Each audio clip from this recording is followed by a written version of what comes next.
రోజైతే రాగి సంకటి తయారు చేసుకుంటున్నా. ముందుగా ఒక గ్లాస్ బియ్యం తీసుకొని ఒక 10 నిమిషాలు నానబెట్టుకొని తర్వాత ఒక గ్లాస్ బియ్యానికి 4 గ్లాసుల వాటర్ పోసుకొని అన్నం అయితే మెత్తగా ఉడికించుకోవాలి. ఇలా ఉడికించుకున్న తర్వాతకి ఒక గ్లాస్ పిండి ఒక 10 నిమిషాల ముందు నానబెట్టి పక్కకు పెట్టుకునే. ఇలా అన్నం మెత్తగా ఉడికిన తర్వాత పిండి వేసుకోవాలి. కొద్దిగా దొడ్డుప్పు అయితే వేసుకుంటాను.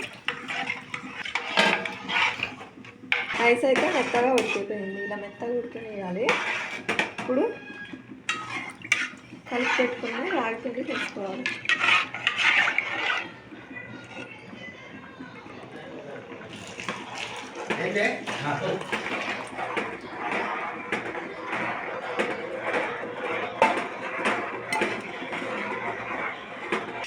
ఇలా గడ్డగట్టకుండా పిండి మంచిగా కలుపుకుంటూ ఉండాలి.